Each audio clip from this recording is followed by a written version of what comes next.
Before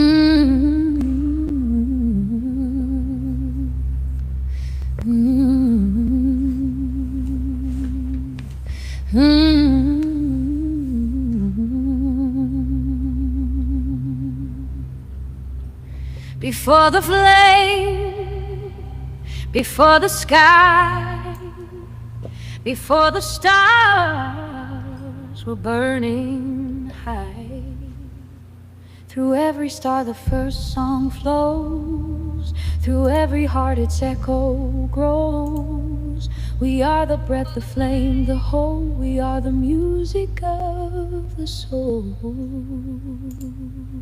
Before the flame,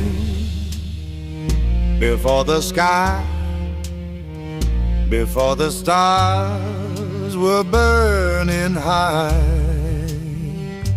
no night, no dawn, no earth, no sea, only endless mystery.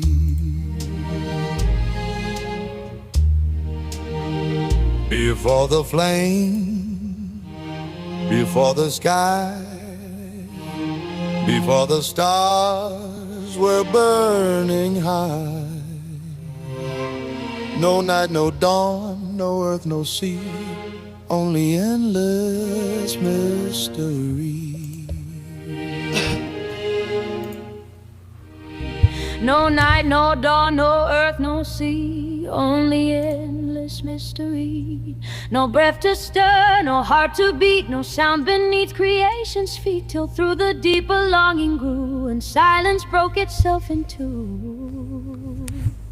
A single tone began to rise, it curved like light through empty skies. It swelled, it shone, it did not cease. It shaped the dark to living peace. The hum became a woven fire, a rising pulse of vast desire. It spun the void in silver flame and crowned the stars with sound and name. From sacred chords when powers came, dark as dusk and bright as flame, shadow deep and radiant light, bound as one in endless night. Time awoke and space was born, turning tides of dusk and dawn. Storm and owl began their flight, dancing in the newborn light. Then fate arose with knowing eyes, threading worlds through changing skies. Life and death in circles rolled, stories yet to be retold. Through fate arose with knowing eyes, threading worlds through changing skies. Life and death in circles rolled, stories yet to be retold.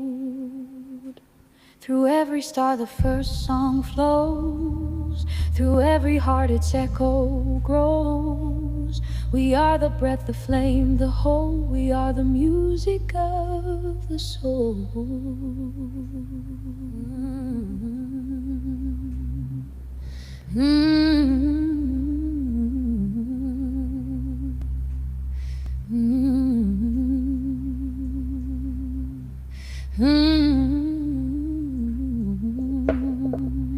Before the flame, before the sky, before the stars were burning high, through every star the first song flows, through every heart its echo grows.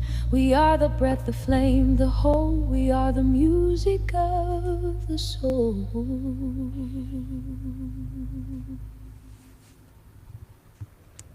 And we are live. Welcome, everybody. Bravo. Well done, man. Well done. I like that song tonight. Thank you. Yeah, me too. Everyone, welcome. Chat, what's up? Lost America, Miss CMS. I see everybody over there. Thanks, guys, for tuning in. Rick, Vince, how the hell are you, gentlemen? Old and tired. Friday. We got one that's old and tired and one that's happy that it's Friday. So we have youth and age joining us here this evening. Youth, Vincent, how's your Friday, man? What's your weekend plans? Oh man, it's good this weekend. I was thinking of going to the Jekyll Island for their glass float search. They have like a yearly search that goes from January through the end of February, where they hide glass floats all around the island, and everyone goes and tries to find them. So it's like a scavenger hunt. They hide what? Glass floats, like fishing floats. Oh no! Oh, I see. That sounds like a good weekend, actually. Yeah, it'd be fun. It's a warm up for Easter. Yeah, kind of like Easter. Speaking of that, I don't know if you guys have been shopping in Dollar General or some of the other finer box stores lately, but this year they have continued the trend of having camouflage Easter egg shells in a package, which to me is child cruelty. Just saying. Yeah, I was always, I had to look when we used to do the Easter egg hunts when my kids were little. I would always have to. You do most of them where they could find them, but then I would work up. I would work myself up in degrees of challenges, and see who could find them. And then I'd always have that one or two that was like, all right, these are going to be fucking impossible. They'll never find them. I was often disappointed though. Crafty kids. Ricardo, what's going on with you, man? How's your week been? It's been all right. Just like Rick, I'm a bit tired, but I'm not old. Same, yeah, I'm not feeling old, but I am feeling tired. I had it's like a stomach bug, I guess, and I had my daughter's birthday, and just plus there's I don't know, dude. Congratulations! You quiet about that? You said nothing. Well, I mean, 17. Yeah, she's I'm not even gonna get started talking about her, man. I'm so tired. I'm so tired. I'll sit here and cry, man. Especially if I start to think she might be watching. So yeah, no, it was just a nice low key. We don't do anything big at all. In fact, she was a little sick. And anyway, Jacob also got stomach bug, and I don't know which child passed it to me, whether canine or human, but somebody did. But it doesn't matter at that point. Yeah, it doesn't matter. Either way, my stomach, I've kind of been on tea, and I did protein shake today and a green sort of smoothie. That was, a step in the right direction.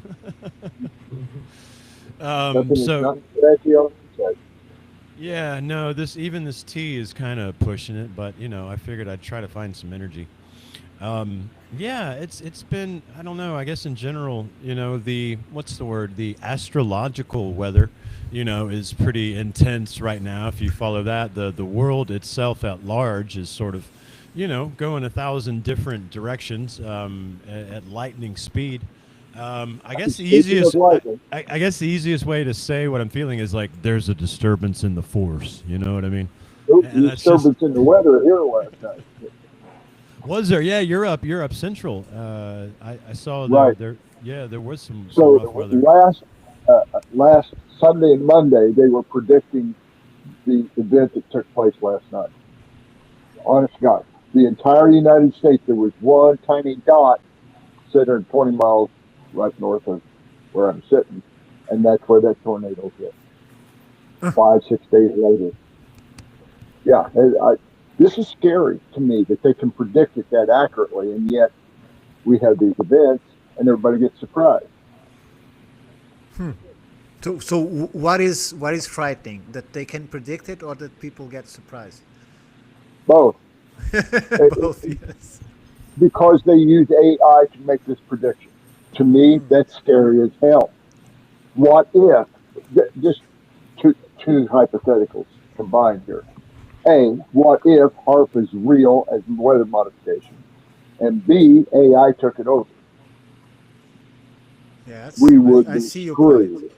Well, they did recently in the last 5 years 2 movies about something like that. So yeah, control of the weather given to AI, and it went wrong. Yeah, that is pretty wild. I'd be speaking of interested that, to see if storm chasers start employing that technology. I mentioned last week that I went to the movies for the first time in 2 months, and I saw Good Luck, Have Fun, Don't Die. I don't know if you've seen any of the it's about the promos. AI. Yeah, it's very Vince, much what are you about trying AI. to show? I was trying to show. I know Rick had sent this prehistoric world post earlier about needle and thread that was found in that Ice Age cave. Yeah, 12,800-year-old. You have to put it higher. We can't see it. Oh, okay. You see that? This is a birch bark needle case, and this shows, I guess, maple leaves that were made in made out of porcupine quills, and it's embroidered with needles, but Rick had sent a post earlier talking about needles found in the Ice Age cave, and wanted to see if Rick could talk about that. That Sure. post, you wanted to share that. We're going to go there first. Sure. So Let are let we- just Rick finish his thought about the movie, Yeah. and we can go to that. Yeah, the movie, Good Luck, Have Fun, Don't Die. Confusing title, except it's talking about something in the gaming world where they start a game, and that's how the game enters the player. Anyway, good luck, have fun, don't die. But the AI is going to guarantee that you don't win. Only the AI will Unless win. it's like the Matrix, you just shut the power. Well, yeah, that's convenient as long as the AI is not in control of everything, including the power grid and all its sources. Yeah. I'm not worried about Skynet. Elon's got safeties built into his thing, but a lot of this other stuff doesn't have proper safeties. And we have no idea how many independent AIs are there on the loose. Well, So, exactly. At this point in time, somebody in their basement can construct their own highly powerful as AI. long as he has money, any $50,000 can create something. Can create a good enough server. That's correct. Yeah. But what it can't do is build a backbone. It has to take control of somebody else's backbone to be effective. Yeah, sure. Uh, So, But- on that note, sewing. And the reason I sent this out is it's a segue into a completely different topic, but related in a way. Sewing has been around for at least 13,000 years. And they did it then exactly the same way we would do it now if we had the same tools, which in their case, bone needles. This is a toothpick, but it's about the same size as the bone needles. And they used sinew. They didn't have like braided thread or anything like that. But they made close fitting and left and right garments and everything else. And that's the part that was left out of the article, is these garments were sophisticated. It wasn't just like throwing a couple skins over your shoulder. So they had these sophisticated skills that involved lapping things together. I use that word very carefully because sewn lap boats is a thing, or it was a thing as late as the later Egyptian dynasties. And it was a thing for probably 10 or 20, maybe hundreds of thousands of years before that. And that was the only reason I wanted to bring up that particular piece of archaeological news, because it's very well vetted and investigated and documented at this point. It's not speculative. Yeah, like this is that. great. The bone needles and stone tools collected alongside.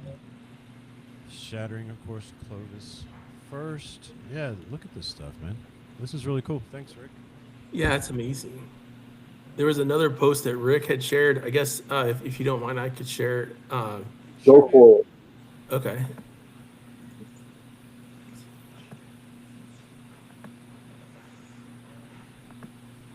Should be all yours, man.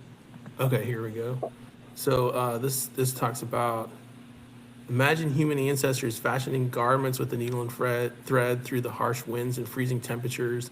So they were, I think this might be the same article, but it's talking about 12,000 years ago. They were finding these discoveries, and Yeah, that's it.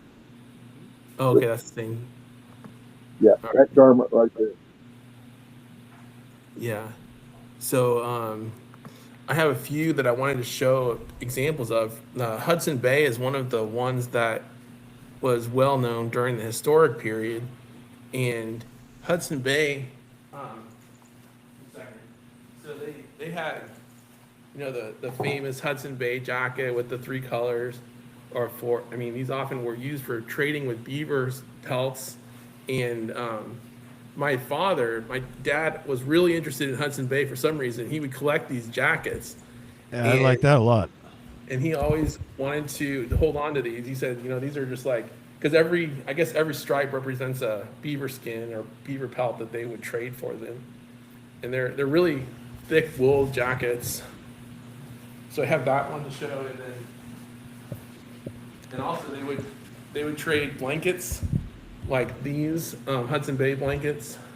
oftentimes the number of stripes on the blanket would represent the number of beaver pelts it took. That's so cool. So how long do you live in that museum, Vincent? I want a jacket. That's all I know so far. What is this? Take a look Vincent? at this. Is a hat, a Hudson Bay top hat, and it's literally got Hudson Bay blue glass insets into it, and Hudson Bay items. I mean Hudson Bay icons all around the outside.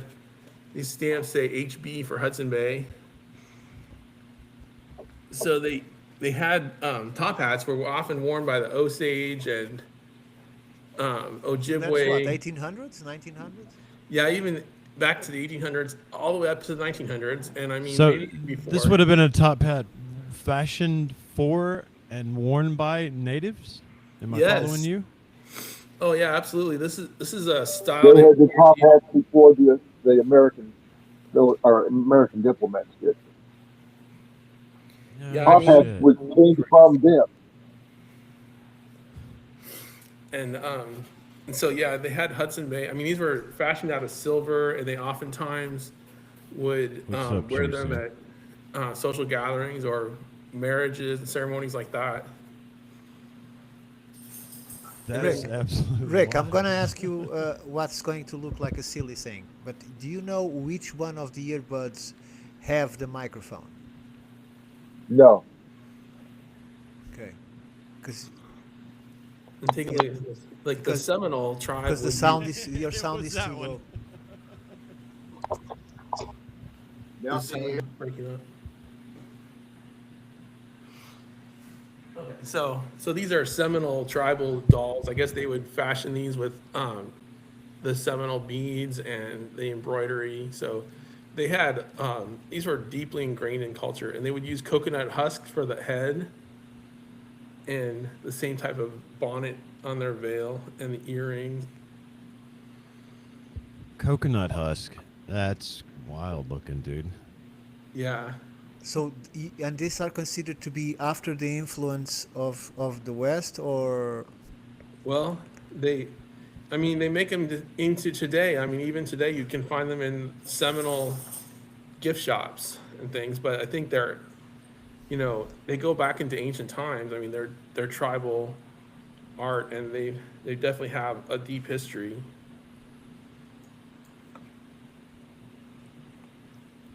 And then because I know they found in South America they found dolls that are extremely old before the conquest, right? Yeah, Yeah. the dolls. Take a look at these. These are moccasins. So they would use quill work on the moccasins, and these are actually from Rosebud Reservation, probably dated to the 1860s. And they have quill work on the top, the pink quill work, and then the beaded sides all around them. So they had quite a bit of interesting quill work and clothing that they would. It's got to be amazing work. I mean, I would be so scared to wear those with that beadwork is so fine, and it must take, such attention to detail to walk around on it, to feel like you're knocking beads off. Yeah, So those aren't the work too. and the beadwork is so fine, and the quill work it has intricate lace pattern on the top, and it's dyed quills. I mean, quills dyed in pink. I color. can imagine someone at home saying, "Finally, come here! We found the guy that stole our shoes." Right. And get a NAGPRA claim on your living room, man. I love how, it looks worn and very worn or worn-ish on the bottom, and those beads Yeah. and all are still holding up quite well. Yeah. So what is the bottom made of? I mean, these are Leather. moccasins. Like deerskin or leather, and the quill work is And amazing. they use any padding inside, or is just the skin? I mean, this is just padding inside to fill the space to hold it. No, he's No, saying no. on the bottom of the shoe, Oh, on the inside. no, it's just skin, just the deer skin on the bottom. Inside. I mean, inside. Does it have some form of padding, or is just a leather? Oh, actually, inside is just the leather, I'm not sure if you can see that, That's but more or less like barefoot walking. So yeah. Yeah, staying grounded. You've obviously never worn moccasins. obviously, what? Sorry, Rick. You've never worn moccasins. Yeah, moccasins are comfortable. I mean, they're really great He, to wear. he's saying you never wore a pair of those, bro. I didn't wear Obviously. these. No, I would not. I mean, these are true antiques. I mean, they're from probably Yeah. 1860s. But And as far as comfort, not necessarily for heavy use because they're not thick soles. They're not work shoes, but right. walking around the house are great. They're like house slippers. And the symbols on the side are really interesting. They have the real, like a teepee or a triangle shape, followed by the two squares surrounding the outside edges. And what is the symbology of the two squares? And these are rosebud Siouan symbols, like the Siouan tribes. Rosebud is the particular style where they were made. And that's not the native name for it. That's an archaeologist name for it. Right. Or an anthropologist.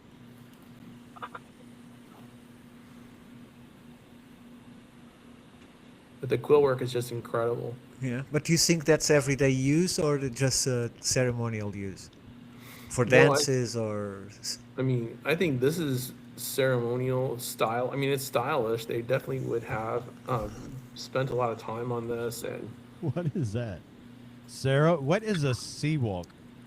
What code word don't I know?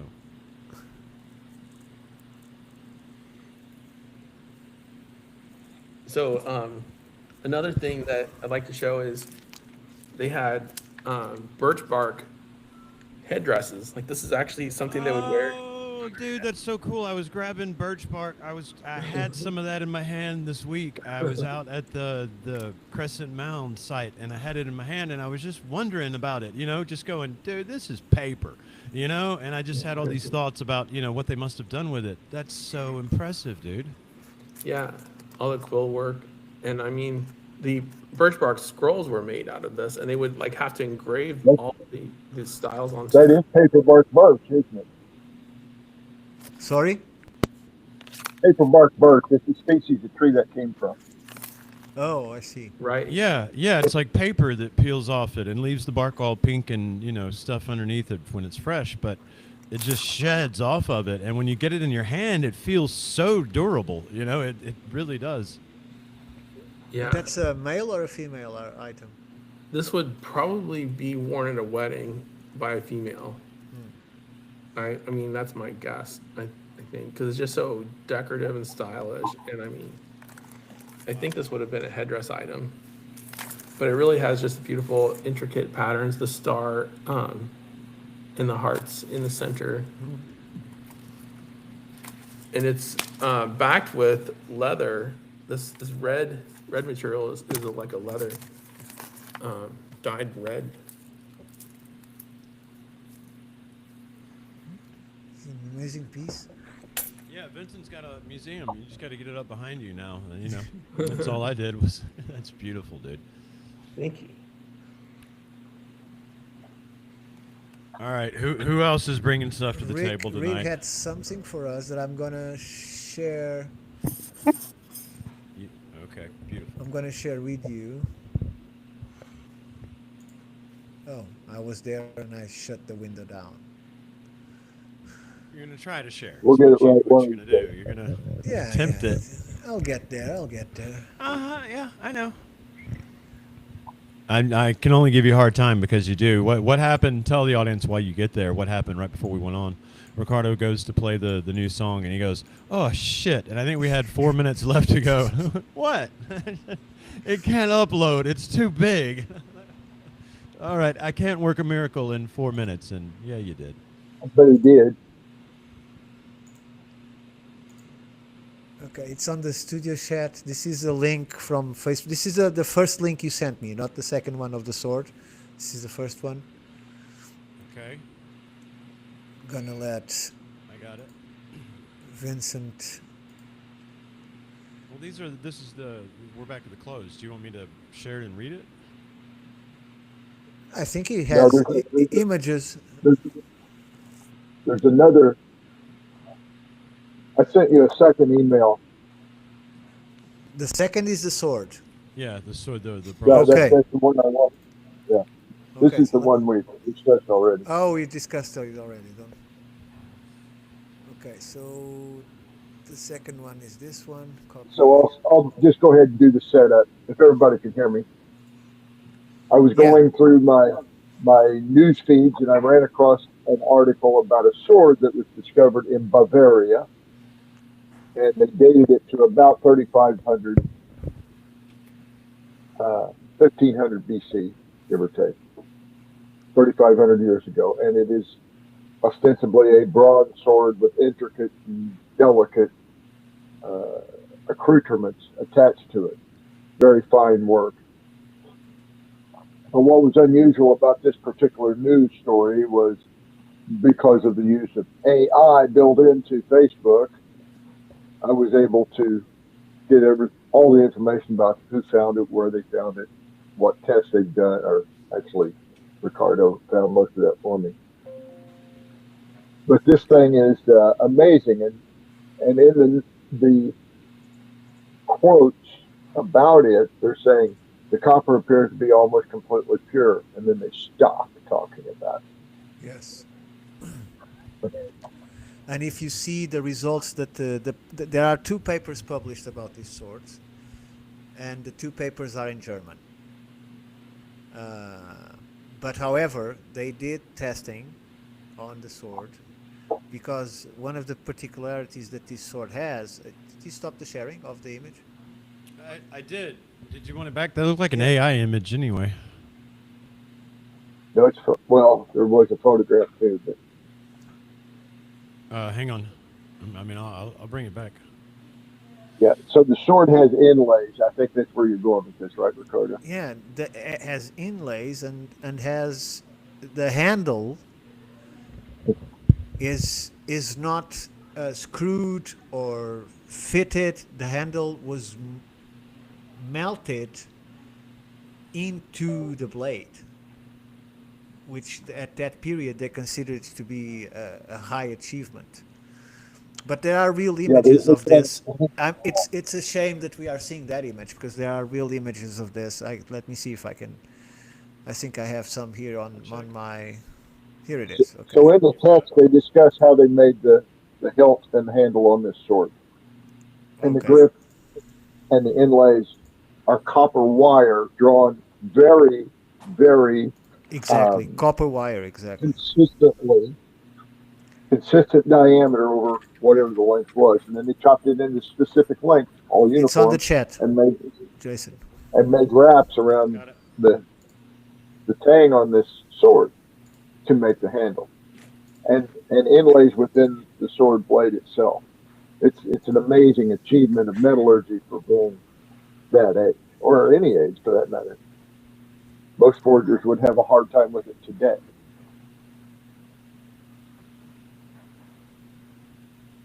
And it's in great shape. It's amazing. It's just the state of that it is considered to have been buried. For 3,500 years. Yes. Yeah. However, it is from 1300 BC. So at the time, that's what they say. That's what they say. Yeah, but here's the thing: they can't date that metal. They're dating the things around the metal. The sword pre-existed before that, or it wouldn't be there. Of course. And how long it pre-existed is tough to determine. If you see the report I sent you about the two German papers, they say that the purity is, and it's funny, they use this exact number, is 99.5, which is just below the threshold where it becomes too pure, right? But the expression is, it looks like 100% pure copper. Yeah, and the tin was traced; it wasn't there as bronze in the copper wire. And it was melted, not smelted. Yeah. Sorry, not melted. Help me. It was when you annealed. When you poured. Cast. Cast. It's cast. It's not smelted copper, so it's cast. So they just have to heat it up to melt it and then just put it into a cast, which is not great for swords, but they did it like that. Yeah, it's not meant as a weapon. That's Right. definitely for sure. Yeah, look at it. You would think perhaps the way they attach that handle to the blade there, that Particularly that pommel, that is not an A effective functional, in yeah. combat. Yeah, functional. That's the right word. It will hit your wrist, so it's Right. not a good idea. Hey, Rick, do you remember how Jim Schertz was mentioning about a sword found in Wisconsin, like on the east coast of Wisconsin, in an island? Yes. Yeah, that's amazing. They Yeah. apparently I found have a replica of that one. I don't have it here. Yeah, they found a sword in on the island on the east coast of Wisconsin, and it was apparently buried like this, in the soil, and just they unearthed it. I heard it might have been associated with a shield as well, but I remember that A story. shield? Yeah, like an actual metal shield. This For is the pure. boss. The boss was about all that was left. But yes. Yeah, this is pure ignorance from my part. Do indigenous people of that area use shields? Well, there were They just depictions of shields. Sorry. in Go ahead. Sorry, in like Codex Canadiensis, they have depictions of the Muscutan Sac tribe that had shields. They were depicted with shields and swords, and so that Codex Canadiensis dated back to about 1670. So we know that they had them around that time, if not before. Well, there are also tales, less well documented accounts of natives forming up lines in formations, much like Romans would have done against Carthaginians, or Alexander would have done against Persians, and they just go at it with shields and their version of a sword, which is closer to a mace. But they were all melee weapons. Vincent, was that the Roman sword off of Oak Island you were referencing? That's not. No. Wisconsin. Okay. That's a different one. That's all I could find But images on. that's another ceremonial votive sword, the one from Oak Island. But yeah, this one was talked about at the Ancient Waterways meeting back in, I think, around 2008, and I think he had a picture of it, but I haven't seen much more about it. Yeah, and I don't think Jim never told me the exact location. I think he named the island. Oh, but I wanted to show this too. This is another jacket, or like this one has a Northwest Coastal Tribal icon on it, and this jacket, it's very, very fine wool as well. And What's the date on that? You're giving me such jacket envy tonight, dude. This is probably from the 1800s or 1700s. I mean, it's got some age to it. It's very thin. I mean, the material's thin. It feels like it was, very carefully crafted, and I mean, but it has some. You said 1700. Yeah, I mean, I would just say that's my guess. These tribal symbols are Northwest Coastal tribe, but I think it's actually meant to be viewed like this.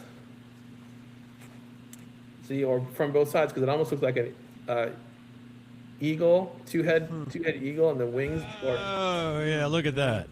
Yeah. That's almost like a vulture. Man, that's all kinds Yeah, of things vulture going in the on there, middle. dude. Yeah. Or maybe even a thunderbird. Yeah, Thunderbird. There's all kinds of things going on there. That's beautiful how it works right side up and when you flip it. That's just Yeah. Oh my gosh, right. Vincent just showing off some of the coolest fits we've seen, period. It's just like, I know, right? I literally want both those jackets. I think we could probably start an auction in the chat for them right now. You'll probably want this too, Jay. Well, I have this book called the Wait, Art. wait, one at a time, one at a time. Let me see Oh, which. okay, sorry. Legend of the Did you see Welsh it, Jason? Caves I can. Yeah, at I DeSoto certainly can. Falls. Yeah, Well, you I'll know make sure that you get piques a my copy. interest. that's it. Yep. Yeah, that's Now, Go ahead, incredible. Joe.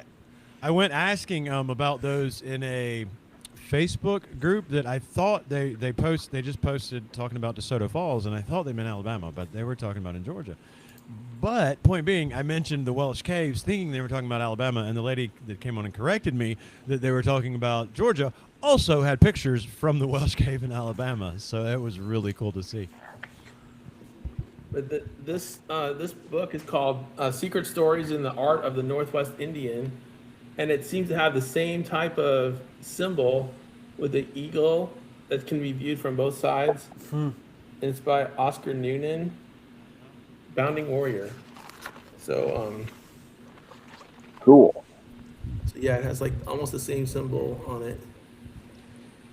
Yeah, that I really like art that does that, man. It's like I hate unitaskers in general, but the fact that a guy's mind, can do that and then put it out for us, I just love. Yeah, absolutely. It's amazing. And I mean, so this is a great book if anyone wants to check it out. Secret Stories. Stories in the Art of the Northwest Indian. Yes, by Oscar Noonan. And that particular story is they translated or they recorded it as a whale, eagle, in succession, and they call it a chilcat blanket. He said, although there is a repetitive form in every chilcat blanket, each is distinctive in its own way. The blanket tells how a young man used the power of an eagle to capture whales and became the ruler of the sea and his own tribe. So obviously a culture that depended heavily upon the whales, it sounds like, right? So Yes. if he got himself the power of the eagles and just harnessed all the whale blubber and meat we needed. Interesting. Well, where that gets really interesting is that these tribes are centered around the Great Lakes. So, did they have whales in the Great Lakes? Oh, well, okay. So I'm following you. No, I mean, not to my knowledge, do they? I So they must have traveled extensively. Yeah. Well, they had trade networks. They had knowledge. They had hunted them into extinction. Well, actually, yeah, they probably did. But Vince, I can't remember the name of the publication, but basically it was a 1680-ish French publication talking about, I believe it was a Jesuit who had collected images of all the animals that the natives knew about. And it showed images of Cahokia as a capital of, that might be it. I can't see it. Not sure if you can see that. Yeah, these tribes, I mean, they would all dress in their regalia like this and just have gatherings and celebrations. Sorry if that's hard to see, but yeah. No, it's good, man. And so this book basically talked about all the civilization of the North American natives from the view of the first Jesuits to come through. And it showed the animals that they would either show this Jesuit and he would sketch them. And in that case, they would all be dead as he was looking at them, so they would have a cross where the eye would be. Oh, wow. And then the ones that had a cross were a description only. So one of the ones that did not have the crossed eyes was a walrus. Obviously, it was a walrus. The scales, the claws on its flippers were out of proportion, and a few other things were wrong, but you could tell it was definitely a walrus. So, but this was from the Mississippian tribes, so they had knowledge of walrus. They had knowledge of whales. They had knowledge of things that were far from where they lived. Yeah, I mean, communication, I think, was without a doubt. But this is a very cool little find. I mean, especially along the Great Lakes. So, did I hear you say that you thought perhaps there were originally whales there, and they just hunted them to extinction? Was that the pond? Probably Hudson Bay, Ah, close enough, close enough to the Great Lakes, and all the way up to St. Lawrence for the fall, because the bull sharks still make it that far. yeah. I remember from my short time living up there, the hearing about the bull sharks making it up there. Yeah, no doubt. Yeah. Oh, that's one of the worst kinds you want to have around. They eat anything. Yeah, They go up Anything rivers. further. They adapt to sweet water. that's They the had- point. Yeah. Yeah, Chairman, I sent you a video to the private chat, and this is my question. I was watching it briefly. I was not paying great attention, but I start seeing the statues that they were showing, and I was looking, and I was commenting here. Look and say, look, that guy looks German. That guy looks Asian. There's one statue that even has two I don't know how you call it, but like locks of hair that exactly as the Mayan depictions. Another is clearly Greek. Another one is clearly African. Um, I couldn't find the whole video, but there is that clip that shows some of the statues. So Okay, this coming. clearly African. I have no doubt can be placed as African.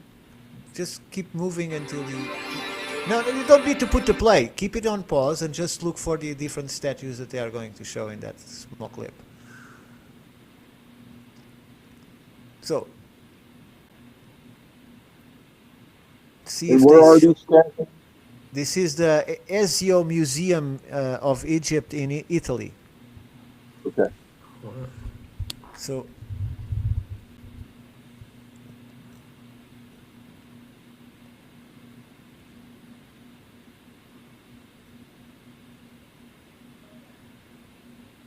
See if they show some close-ups, because this is just a trailer of the this guy. See if you can show his face. That guy. Is this guy Egyptian? It kind of looks like you, Ricardo. He has a mustache. He has hair. I was gonna say he looks like he's up to something. Either way. But he doesn't Yeah, look. that's why he looks like Shia LaBeouf. Yes, it does. It doesn't look Egyptian. This woman. Hey, I saw her at Walmart today. Yeah, I know. I was about to say. I think I saw her in church a couple of years ago around here, man. So were Egyptians a mash of different people from around the world, or what? Oh, almost certainly.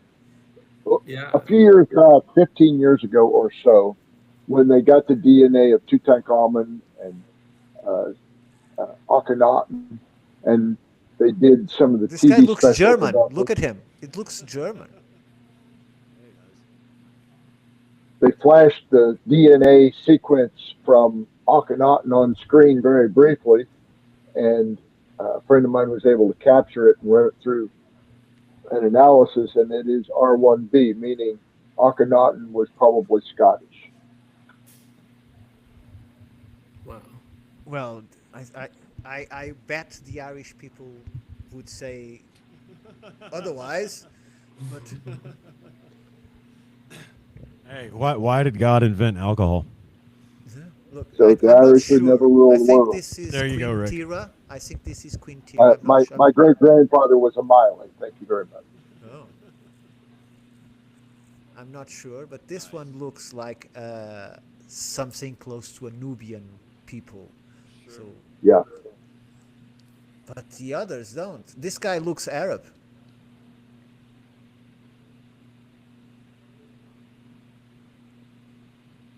This woman is clearly different from Queen Tira. It has nothing to do with that image.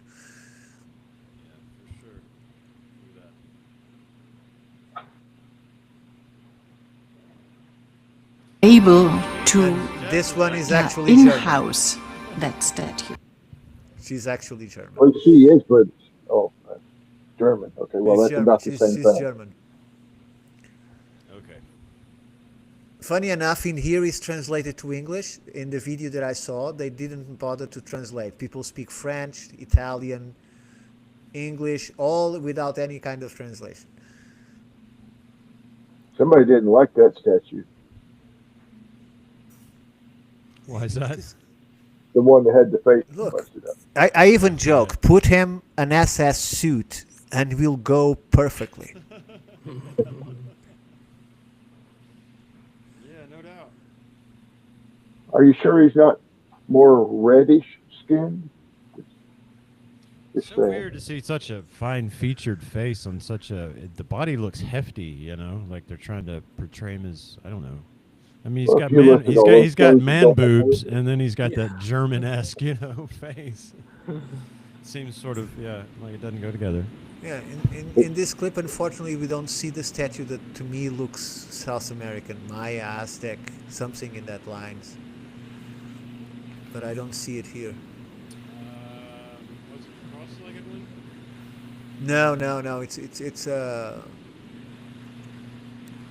It's more like a carved slab of stone instead of a statue with a face. It's a bas relief instead of a statue. Except that one does kind of look a little, I mean, I don't know. That one doesn't quite look Egyptian, does it?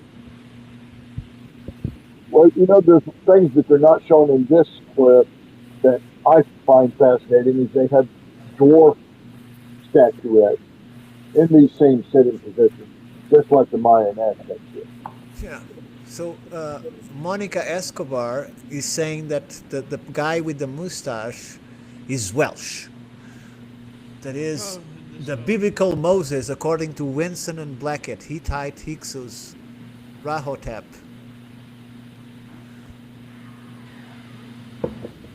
Well, if he is Welsh, he has a particularly different haircut. Right, than look at Welsh that. people. No, I guess that's where he lost it. It almost looks like they gave him a cut right there. You know, like you see some of the modern. Yeah, but you put a suit on him, and he could be an Air Force of the Second World War guy. Look, in England. I don't know, man. I think he needs like some maybe a 1970s sort of polyester suit and like some gold chains around him. And I mean, he's running drugs for somebody, man. I forgot to say this about the topic of the sword back then. It's just a very important detail, and this is an answer to Rick too, because we would very much like to test artifacts like that sword, right? In fact, the second phase of testing is the letters are already being sent to the museums. So the work of Boyd Tuttle, John Lefgrand, the Heartland research, and one of the things that we notice in many artifacts is they say non-destructive methods only, and that's what you use on this sword. They don't allow any intrusive testing, so we can say what is actually made of, what's level of purity, what are the isotopic properties of that material. And the drill. So what do they do? Just shoot a laser at it and get a read? Yeah, And, you get a read by the color, yeah. But the thing is, the testing is thinner than a human hair. So what you want is to display it pristine in a museum. It's not going to ruin anything. Yeah, nobody would know where to look for the mark. It's thinner than a human hair on a thing that has 3,000 and something years, apparently, maybe more, as Rick says, and I agree. So, and many of the things that we have on display that we would like very much to test, we can't because they don't allow any intrusive. It's just non-destructive, destructive. That's the word they use. Non-destructive testing methods. Right.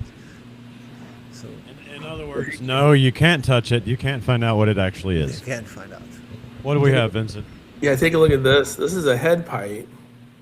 It actually has, you know, it's the shape of a head that's been, you know, decapitated apparently, but it's it has these symbols on the side. One of them looks like a bear paw up here, So Sure. yeah, yeah. So it does. See it.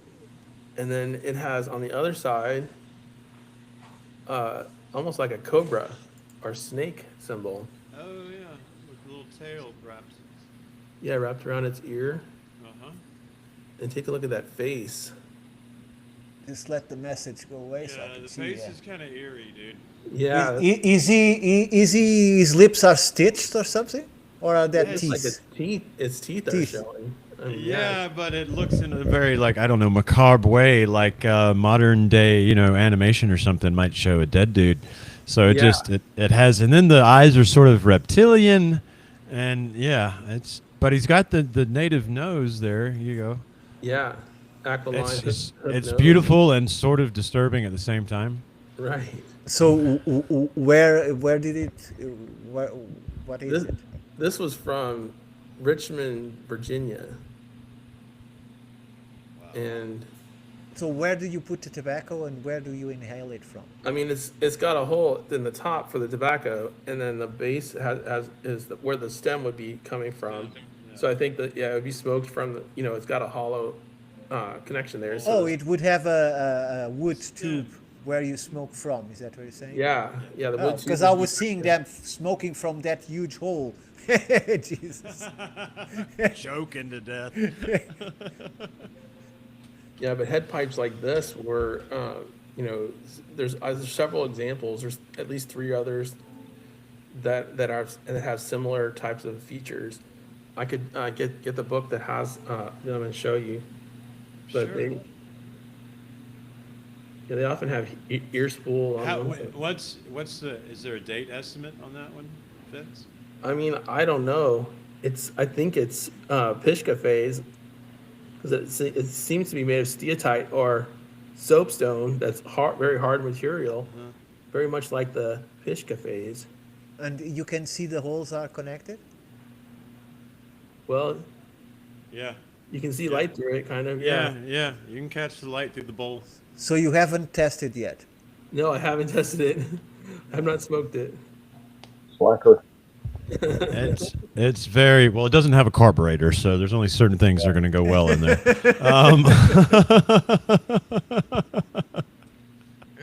We'd have to drill a little something in the side there, Ricardo. Yeah, but that face, I mean, it's almost like a devil. It is so, yeah, dude. so It devilish. is. So Vincent, in early U.S. history times, was it that Susquehanna territory? I think so. It's so, and I don't mean this in a negative way, creepy, and that's not the right word, but the age, I get a sense of age with it for sure. But looking at that face is, It's not a pipe that I would say, yes, I want to smoke with you through that pipe. well, you don't want to smoke through it, then turn around and look at it for too long. That's for sure. Yeah, I think the effect is for whoever was in front of you. Right, exactly. Wouldn't want to smoke that. Here, take a hit. Now hand it to me.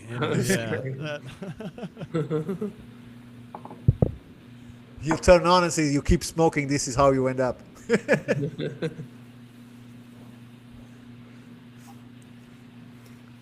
So, Miguel, I'll get those books that have it. Other ones. Yeah, do that. do And Ricardo, can you handle things for a minute? sure. 1 second. I mean, probably like 2 minutes. I'll be right back. We'll be right here. I just made a mistake meanwhile. Let me take this off here.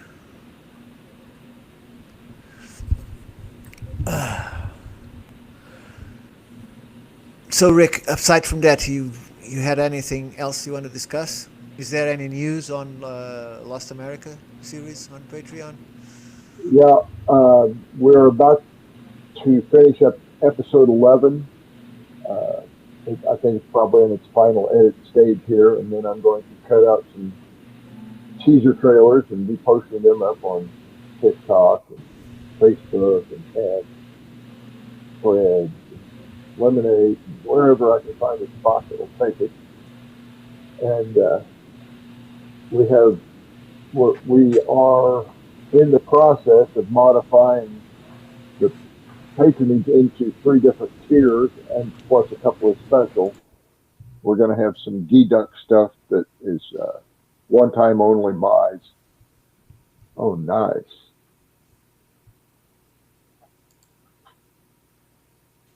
One time what? And Sorry. one-time only buys, one special buy. For instance, we're going to have a collection of ancient American magazines, one time. One of everything that we can get a hold of, offer the whole package. And a few other things like that. We're working up how we want to sell or promote or provide on the ground tourism for some of the sites that we've portrayed in the series. Yeah, that's a good idea. Yeah, I think so. Because some of this stuff you just cannot appreciate on a tiny screen. Sure. What you got there, Vincent? So this is the Indian head pipes or smoking pipes that have the human head shape. I guess that one, it's kind of hard to see. So it I guess says, I'm kind of spoiled on pipes because I got to see so many of Wayne May's collection before they was going. it says they were made prior to 1850. In most cases, the eastern pipes were created with the effigy facing the smoker. Some pipes were made with two heads facing each other. Some were depicting Indians and some were depicting white man. The face is facing the smoker. Not in this case, not in the one he showed us. Right. But there was a prominent design. And I find it also interesting that in the earlier versions, presumed to be earlier, when it was an animistic figure instead of a human. For instance, there was one that Wayne had. I think he still has this one. It was a locust, an American locust, but it was oversized. It was like this long. And it was facing away from the smoker. There was another one that had a human skull inside the eight-legged figure of a giant tarantula that was a pipe, and the face of that skull was facing away from the smoker. A macabre-looking thing.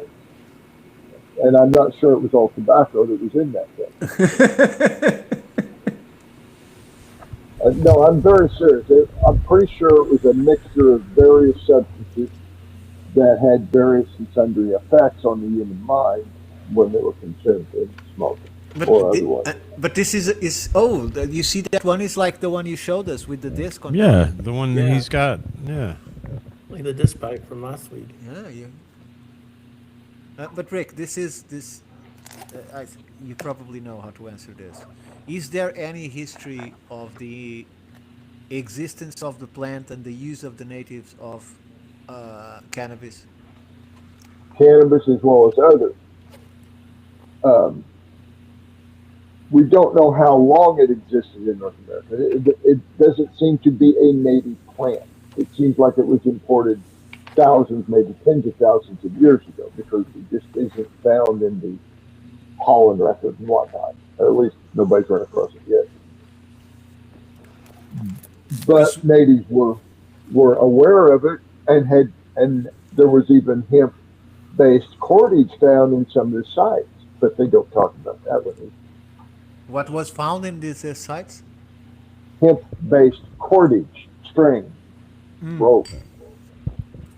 Because we know the seeds don't last long, so a seed probably wouldn't last a long journey across the seed and still be viable unless it was very well packaged. Well, it wouldn't float across the seed by itself, but it would come in a little leather packet or something just fine. And on that note, Osberg Viking Mound Burial, Queen, we call her, 850 or so AD. She had a little, I call it medicine bag because that's what it would be if it were on a native. Little Like Otzi. leather pouch, like Otzi, yes, but 3,000, almost 4,000 years later. But her little medicine bag had 2 hemp seeds in it. They made in Bergen, Norway, by the 13th, 14th century. They had specialized structures for making cordage, for making rope, because they were assailing a maritime economy. That's about all they had for trade was fish. But they had to have boats, and they had to have cordage on those boats in order to catch and transport those fish. So Yeah, they had built, it's a huge problem of the fishing industry. Is the goddamn yeah, fish are all in the sea. yeah, isn't it terrible? You have to go get them. But anyway, so, but on that note, that's why they made the fish ladders the way they did, so they could catch a salmon coming upstream. Beside that point, in Sure. Bergen, there was a building in 1300. There was a building 380 feet long, just for making rope, and it was all hemp rope, and they would fold it several times. It wasn't one 380-foot run; it was several running back and forth through the building. Sure. At least the Portuguese ships, all of the roping, all of the sails, even the flag was made of hemp. All of it. Absolutely, yeah, and it almost never wore out at sea or otherwise. It's very resistant compared to other materials. And yet, the archaeologists will tell you that the Vikings used walrus hides for their sails. But maybe in an emergency. But have you ever seen what happens to salted hides? They Yes. turn into iron. And crack. Not good to say. They would crack Yeah. after a while, unless they are very well greased. But still, if they're greased, they're heavy. If they're heavy, they're not functional. Yeah, but even at that, if it's salt water, they still hard. It's still vitrified, basically. Because it is interesting.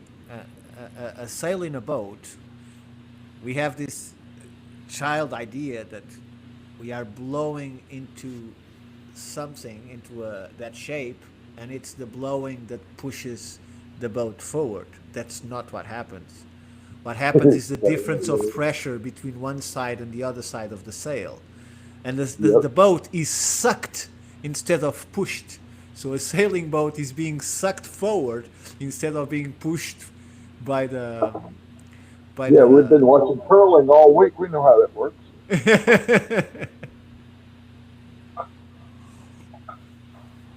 But yeah, so the cordage thing is a big deal, and getting it back into North America, which is where we were starting with this, and the pipes and the contents of the pipes. We've never found an example that still had contents that we could actually test. They've been in the ground too long, or whatever the case may be. They just aren't viable for test subjects. However, we have a pretty good idea that they had Jimson weed, a datura. I don't know what you call it in Portuguese or Spanish. But Yeah, I know what datura. datura is. It's kind of dangerous for people that don't know what it is, but It's kind of dangerous for people who do know what. who don't know what it is. Okay. But there were a dozen or 2 dozen that I can think of different hallucinogens made plants in North America at the time these pipes were in use. I can't imagine using most of that as smoking material.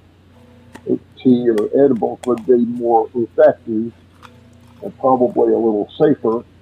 But there were a lot of things you could put in that bowl and light it up that would have not necessarily psychedelic, but psychoactive effects. Because the short time but privilege that I had with the few natives that I met when I was in Wisconsin, I never heard anything but saunas. They go into the sauna to have the visions, and they spend days in the sauna with the heat, and it's that cause the visions and so on. So I was wondering if they, that's why I asked you that question, if they have a history of using any psychotropic substances. Well, if they do, they haven't shared that with me. Exactly. Now, you get into South America, and of course, they have the one very famous substance, ayahuasca, but that is not even close to being the most commonly used. You had the psilocybin, going on here. Absolutely. Peyote, with the Mississippians. Colorado, Yeah. Cloth. Yeah, there's a dozen or maybe a couple dozen different psychoactive compounds available on the ground.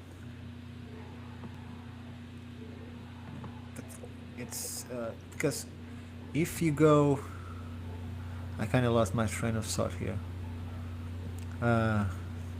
Well, Talking. I'm not going to catch it, not today. Yeah. one thing- I was just going to point that it's another point of relation between these people that trying to defend, and these people is not depreciative, that try to defend that it was some kind of a Hebrew nation that arrived at the Americas long, long time ago. Is that when you go to the time where they had this tents where they do the holy of the holies in the tents and so on and so forth before they start building in stone, that at least at that point the incense was supposed to be cannabis. Yeah. At least it is how it is described. They used vast amounts of cannabis being burned inside the tent. And it's also in the anointing oil that was used Yes. by the priest. I think it was called like cannabasam or something in whatever the text, the Hebrew. But that is also, traditionally one of the things that got Jesus in so much trouble was he was taking the anointing oil from the priest, only wanted to keep in the temple, and he was anointing, Gentiles with it. And yeah, so he was taking the cannabis oil and sharing it, pissed him off. One of the articles coming up that's exciting about in the Pharaoh's magazine about the it has a picture of a Mount Pisgah relic, and it's a psychedelic image of it looks like a human with lines radiating out from all sides of it, and it was identified as a psychedelic image, possibly from use of like a magic mushroom or What's up, Ryan? or even something that would produce a psychedelic effect. The Mount Pisgah relics that relate to that. There's one that looks like a magic mushroom, and then something else that possibly could have been a natural. You're talking about the one that G.T. Lewis, the archaeologist, thinks is a fake? No, this is a different one. Oh. It's going to be featured in the upcoming Pharaoh's magazine article. Oh, is it? Oh, eager Yeah. to see it. It's coming, folks. The edition 3. Oh, by the way, Rick, you haven't sent me your article. Yeah, I owe you. I'm sorry, I owe you. Like I said, it wasn't a very productive week for me. Now it's exactly the public. best- Your we're not- article is what is preventing the magazine Yeah. from being closed. It is all my fault. We don't look like the best group for getting No homework worries, done. no worries. Other when than you Vince, can, maybe. when you can, Deadlines, I hate deadlines. when you can. So back to hallucinogenic psychotropic compounds. One of the things that would have been available to the natives is actually a compound that's processed by insects. But allegedly, they didn't have honeybees. I don't know if you're aware of this one or not, but rhododendron honey, There weren't honeybees on the Americas? according to archaeologists and historians, the European honeybee So- did not get here. So Until what was after- causing the pollinization? Well, other native bees. There are native bees, but not honeybees in the way that have a hive and a comb. They had pollinators, but there are native bees that The make a history of honey of bees in the sorts. USA is marked by the introduction of European honeybees in the early 17th century, which transformed. Yeah, so that's the main byline is came with Right. Europeans. Allegedly. However, there were other bees or other species that would make a small amount of honey. And if they happen to be in rhododendron, which is another introduced species, incidentally, they would have had rhododendron honey, which will knock you on your ass. So the recent discovery of a fossilized honeybee, Apis nerecta in Nevada, suggests that honeybees were once native to North America. Thank you. Why did I go into this? Because I knew you'd look that up. Native beeology. All right, so here we go. There's something worth showing. Screen. Honeybees, native origins. There we go. So I've been since a child watching cartoons showing bears opening trees and for the honey in North America. So is that 14 million years ago? Holy shit. What is Well, 14 million years ago? That's when there were. So they're saying that the last time honeybees before European introduction were in North America was 14 million years ago. And they know that. I don't know. That's just what I they don't say. think we did a C14 You can- on you that can- particular carcass, but Yeah, that's what this particular one, this fossilized one, was 14 million years ago. Oh, I see. They found one and dated and Mhm. said this was the last one. Yeah. Looks like yeah. a fucking Well, but they wasp. said that about the hippocampus being the last horse in America too, but that's bullshit too. So That's wild to think, just to, I mean, I don't know, in your head, bees would have made it across before then. I mean, well, yeah, a lot of other things did. But back to your observation about bears So standing up why trees. why am I being told today that the death of the bee is gonna like kill my food? Wipe out, yeah, wipe out all Why life am I in North being told America. that if they're new to this continent? Because it is the issue du jour. It has nothing to I do mean, with Morgan reality. Freeman apparently has got a massive farm over in Mississippi that he just like dedicated the whole fucking thing over to bees because we're in such trouble if something happens to the bee, but we got along fine without it. If Yeah. the Interesting. population of bees drops to 10%, agriculture will suffer enormously because it's bees that pollinize most of it, right? But nature Well, yeah, always finds a way. but honeybees are not the only pollinator. I mean, Sure. In fact, they're not a native pollinator. DeSoto told me the crops were fucking fantastic when he was over here. Yes. And he was Right. over here before 1622, which is when they just told me that honeybees came over. Right. It's interesting. Right? Yeah. So, So in 1710 was when the first dandelions got there, supposedly. Talk about I mean, prolific. I don't, this day and age, I don't believe anything, but I'm Yeah. very curious why Like we're something being doesn't told add up there. we can't do without bees if we were just fucking fine until 200 years ago. Because when DeSoto walked through here, I mean, they couldn't get over the amount of food they were finding. The crops were doing They great. couldn't even burn it all. A what, And they Rick? tried. They couldn't even burn all the food, and they tried. Well, the thing is, when we talk about this doomsday scenarios, we are always watching it from a human You perspective. brought it up. Who brought up doomsday Nature scenarios? couldn't care less. So it doesn't just look. A meteorite comes and destroys an entire city. The planet is like not an inch. Oh, well, it's kind of cloudy today. Yes. Oh, look, my volcanoes are singing. it's But the doomsday scenarios are part and parcel of how they control the public. When I don't know how we got onto this part of it, but it's a ubiquitous trait of media. Before there were televisions, radios, telegraph, newspapers, there were people shouting in the streets. yes. There were shamans telling people how to live, or else the gods are going to be pissed. It goes all the way back. As long as there has been government or even leadership, there's been somebody telling somebody else what to do. In the 1980s, it was radon's going to kill us all.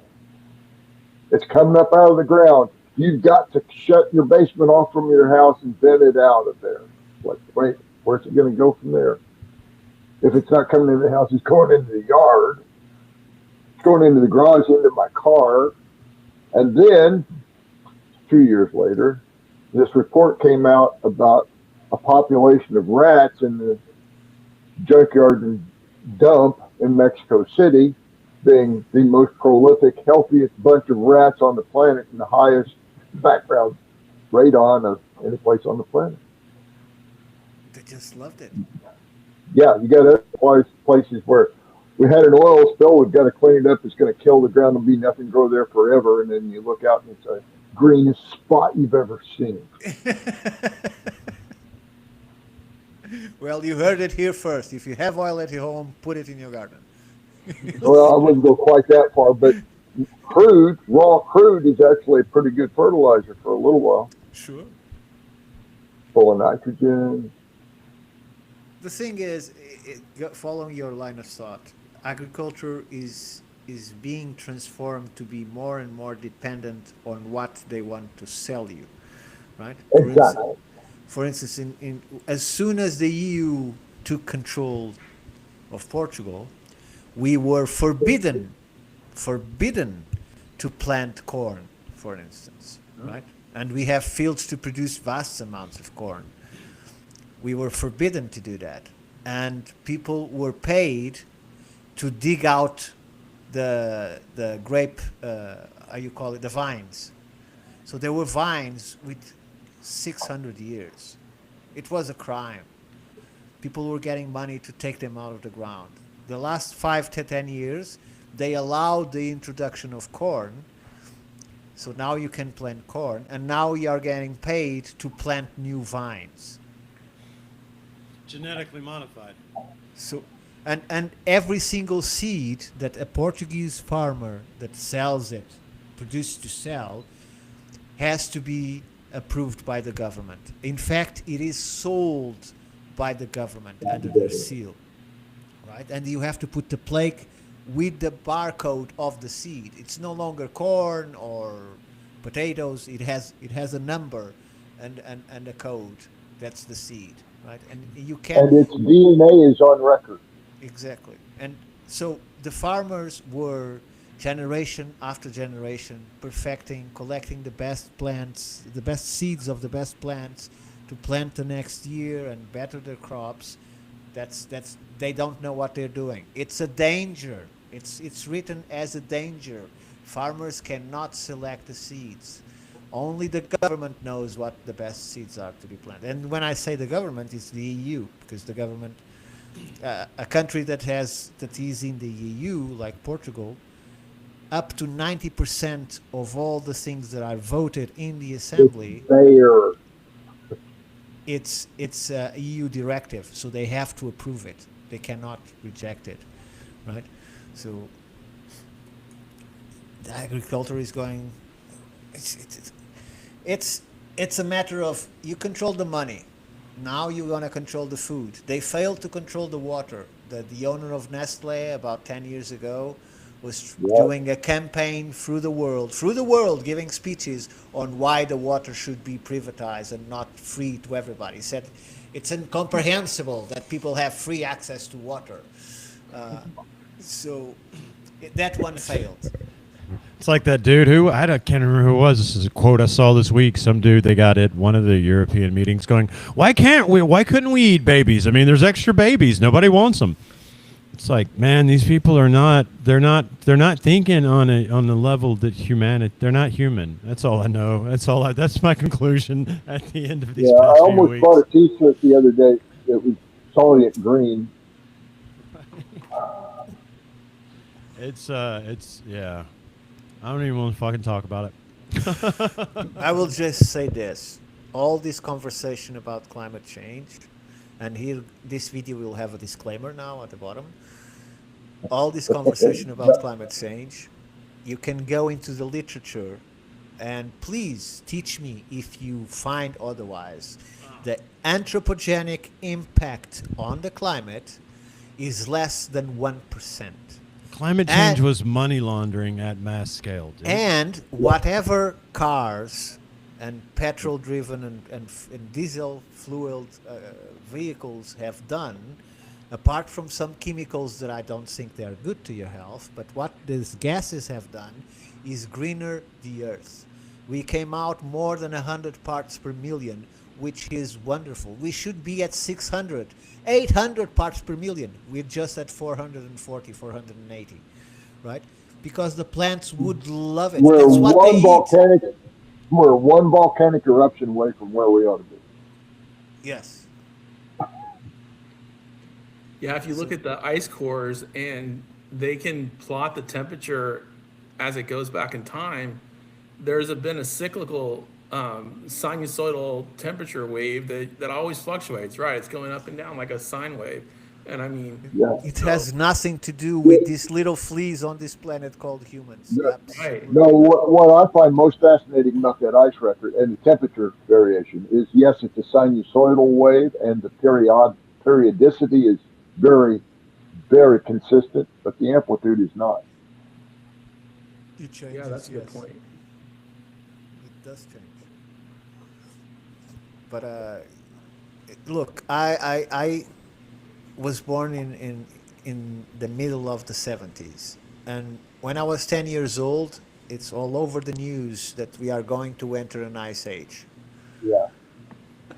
We're about to enter an ice age, and all of a sudden, no, it's getting hot. If we're wrong, it's going to get real hot. In fact, we're all going to burn. Right? So, but And flood Miami next spring. Yeah, and the payout is it's a bit of both. It's the extremes are picking up, you know. I mean, I sit here today, guys. I was going to go out, you know, with Jacob for a while, and I walk outside, and it's almost 80 damn degrees today. You know it's going to be Monday? 20. Yeah. You know? It's like just the extremes, man. Whatever's going on, it's just more extremes, more both. And, for instance, Portugal, I'm not there, but at this point, the rain has been so intense. The storms that we never knew existed have been one after the other, after the other. So we have highway viaducts or bridges that are now being in the risk of being taken by water. That's the amount of water it's there at this moment. It's unbelievable. Where does it come from? Where so much rain? It's just unbelievable. It's the time where we are now in terms of climate variation is completely erratic. Some places are getting warmer, other places are getting cooler. They never tell you about the new glaciers that are being created. They only tell you about the glaciers that are melting. Yes, they are melting as they melted in the past, but how about talk about the new ones that are growing and growing and growing, right? Each year, every single year, we are breaking the amount of ice on the poles. It grows beyond the next, and then it melts more, but then it grows again and beats the record of the amount of ice. So they only speak of what they want to speak. Right. Right. It was never about actual climate. It was about actual economics. Exactly. It And still they're is. making a lot of money about it. Yeah, exactly. I mean, look, guys, how can we even, I mean, how many emails you have to go through this past week to realize that Harvard professors, that scientific endeavors at a national and international and world level, all right, there was one man who was able to make a fucking phone call and go, listen, you're going to put out this data, cool? And that data got put out, okay? Yeah. Yeah.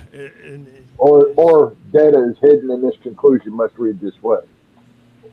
Yeah, I mean, what I'm trying to express is my own. It's just a joke, you know. It really is. Yeah, We don't have to sit here and that- prove that it was a joke to know that it's just a joke. It was a joke on us, so that they could use a little more fear, move some money around. You know, oh look, just like a damn shell game on a very large scale, mostly taking it from us and poorer countries.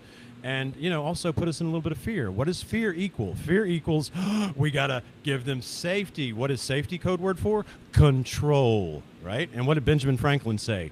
Any man who gives up a little liberty for a little security deserves neither and will surely lose both. Yep. And he was right. And the thing is, this is applied to every area of knowledge, every area of science, because most people don't know that there exists one thing called the drawer effect.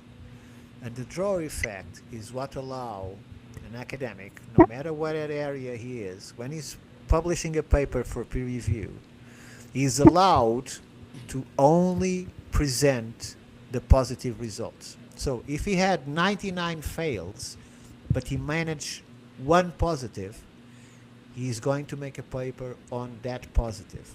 He doesn't mention any of the 99 fails. That's all into the drawer. That's why it's called the drawer effect. That's why you have groups of academics today that are trying to create, and there are websites that show it, what they call a transparent academic world, where every single phase of the testing of the hypothesis is published online almost in real time, right? So that we almost simultaneously. Exactly. Why is the chat talking about the Club of Rome? All right, where are we going? Zane Ivy, Tree Buddy. Is that like the Trilateral Commission? I think the same person that said yes. Club of Rome is the same person that asked us to go back to Egypt. You know, when I went to Mar-a-Lago, dude, on the bus on the way in, you know, you have to like meet at a place and then get on the bus and go in. And I was sitting next to this chick that helped start the Trilateral Commission, like, you know, on like sort of a managerial level, like, you know, doing the functionary to get it started. So I'm curious now, because anyway. Sorry, I didn't mean to interrupt you, Ricardo. I just realized we hadn't been hollering out the chat, and they were going down a hole here. Yeah. As well as GMO babies, really. This is, man, we got some holes in the chat. But yeah, the drawer effect. I mean, that's what we saw happening on the Mount Pisgah relics. Exactly. When they wouldn't even let the data be released, and they blocked getting access for over 6 weeks. And then said it was too insensitive, and after several emails being traded. Yeah, and clearly they weren't going to tell us what those emails were about, and yeah, so it's the drawer effect happening right even until today on these important relics. Yes, and it's not something that's going to be solved anytime soon, because most of the projects that come in terms of scientific work need funding, and that funding is counting on some kind of result. So if the result is negative, then that scientist will not get the next grant because it's not getting results. So exactly. Yeah, and don't go against the narrative, please. Right, they don't want anything to go against that narrative and potentially lose their funding from the Smithsonian or whatever agency it might have been. Which is strange, because the Smithsonian has always been a friend and a helper to this American history. Right. As we've learned on this podcast, since the beginning, hiring people to destroy, hide, transform into fakes. Find excuses. Exactly. Yeah, they won't even allow testing with their own equipment on their own artifacts. Which I believe they did. Yeah. Nothing suspicious about that. Totally normal behavior. And by the way, any news from the indigenous community? Not this week. Just the exciting news last week when the Cherokee chief went and spoke with the Senate and visited the Smithsonian, but haven't heard much since then. Okay. But are you expecting any answers? Did you make any further contact? Well, I reached out to them and said, hey, did you take a look at these? Do you have any comments on them? Any feedback? And they just haven't responded. And so I didn't get any reply back yet. Okay. And is this person that spoke, that you said is the chief of the Cherokee, is he the same person that G.T. Lewis says is the chief of the Cherokee? Or yeah, not? it's the same person. It is. This time he's the right person. Okay. Same person, he said. Okay. Yeah. Yeah, he's the one that said, bring the bear in front of the Senate, and held his hands out like he was imitating the bear sculpture from Mount Pisgah. So it's pretty good indication or coincidence that he saw the artifacts. Or maybe it's just he knows his dotem. Yeah, it could be the dotem. I mean, that's the clan. I looked up his clan to see if it does reveal what clan he's in or what dotem. I couldn't find out. It didn't say online. But it would be interesting to find out if he's a bear clan. But one thing is that the Cherokee are the ones that have more land, but at the same time are the ones that use it less, right? In terms of having a casino or some kind of. Yeah, I've heard that Most too. most of their reservation land is in Oklahoma. Their homeland is in Tennessee and North Carolina. So that's the problem. That's part of the problem, big part of the problem, I think. It could be wrong. I'm not part of the Because politics. I see the whole chunk so organized and so well. They are on their homeland. Directed to their community and so on and so forth. I saw wonderful things being done by them to their own. Yes. And the Cherokee have more land, but it seems they get less money. Apparently, I don't know. If you look up the apportionment from the Bureau of Indian Affairs, I'd say that they're not all that bad off as far as how much they get. They use it differently. For instance, they have the Cherokee have their own newspaper that's printed in their Cherokee writing system, syllabary writing system.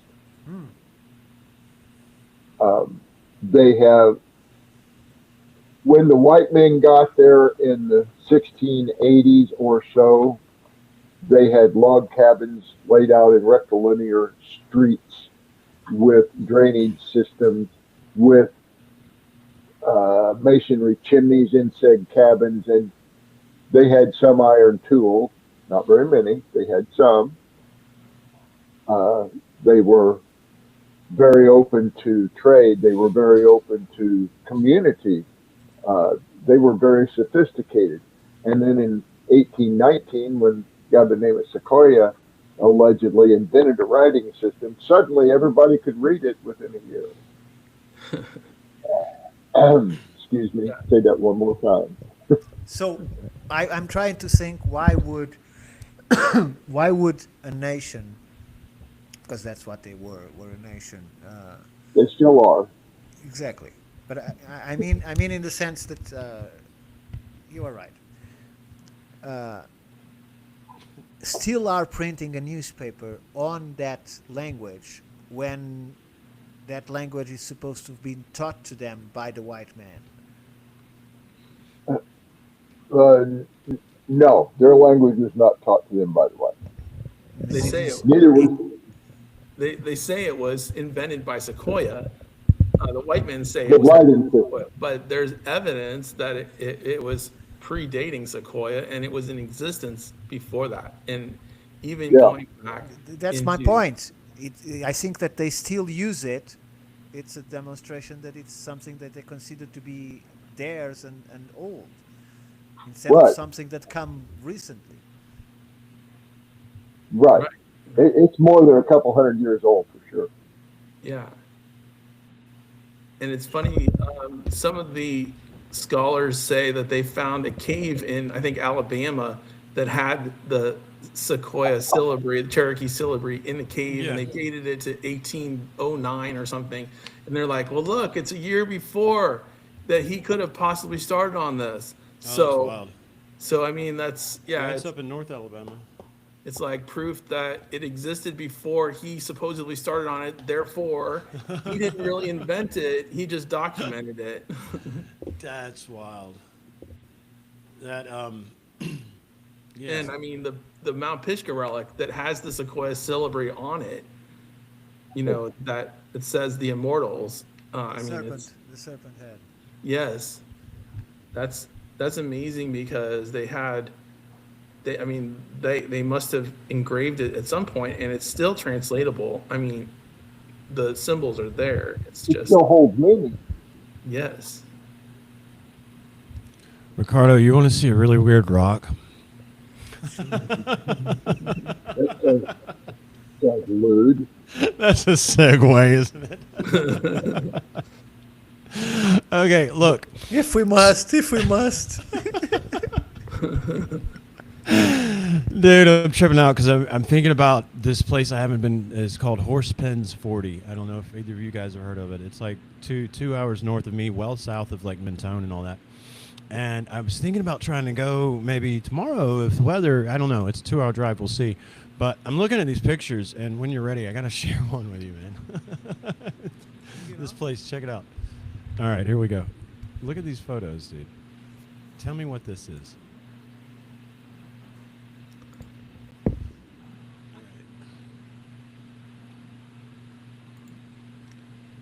I sharing? Look at this thing. Not yet. Oh yeah, there it is. It's called Merlin's Hat. Oh wow. What the hell is that? Look at this. Wow. Yeah, right? That's amazing. This is blowing my mind. Can you show it a little bit? That looks like the French forest. Yeah, this is crazy, man.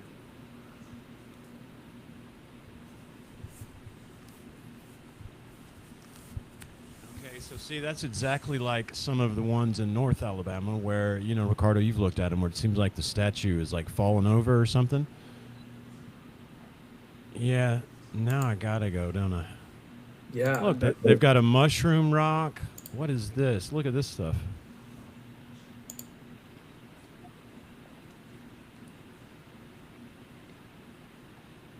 Anyway, just looking at these was tripping. Look, elephant head. What is that?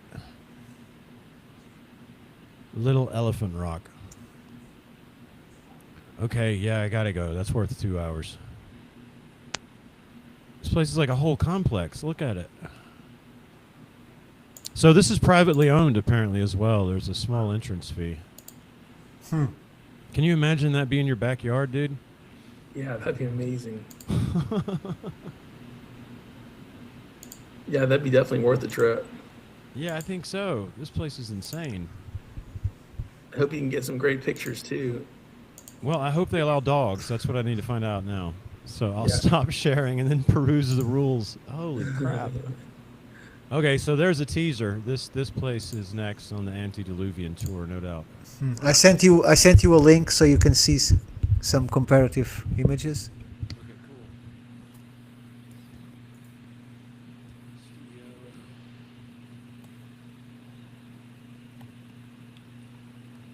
The Hidden Chronicles of Fontainebleau, deciphering the forgotten legacy of an ancient land. Just Okay. go through the images. Share screen. X, Ricardo. Share. Okay.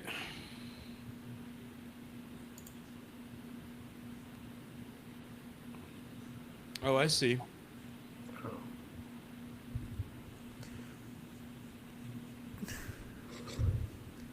Yeah, right there with the sort of melting and the ridging.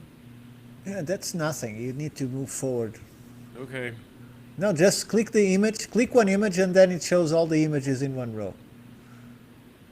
You don't need to go and look for them. Just Oh, I scroll see. them. Yeah, yeah. So this is considered to be extremely old. It's on that park, the same park, but this is the part they consider real. It's this cave that has these depictions that they go up to 8000 BC, right? It's not clear, but they date it as far as that. But some people say it's 20-something thousand.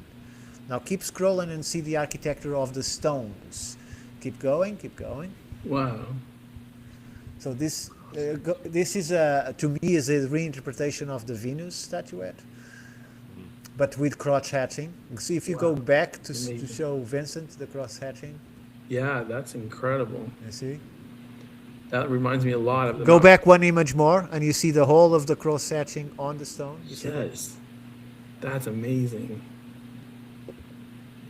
Now, I still say this is the least amazing of this place. Let him keep going forward. Wow. Oh, wow. It's another representations from there. Now, zoom into that. Oh my gosh.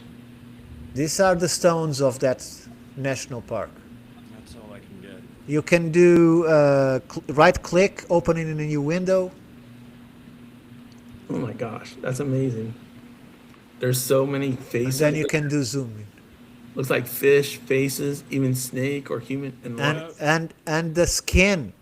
wow, Yeah, that's just like the shit North Alabama, man, right there. That snake head in the middle. Yeah, that's what reminds me of when Yeah. they showed it. You see, look, that green face on the right, bottom right.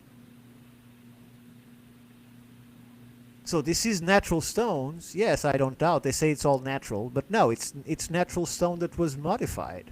Yeah. Clearly. Yeah, I Yeah, mean, cross hatching turtles, stuff in there. fish. Sorry, Rick? I said the cross hatching is not natural. No. No. They consider all of this to be natural. wow. You can continue. There's about 10 pages of images like that. All different. Oh, no, I have to go back. How did I? Wow. That's amazing. So the painters of the 1800s loved to go to this park. In fact, the first image that I have on that article is a painter painting himself painting the park, because of this fantastic mythical creatures that made of stone that are on the park.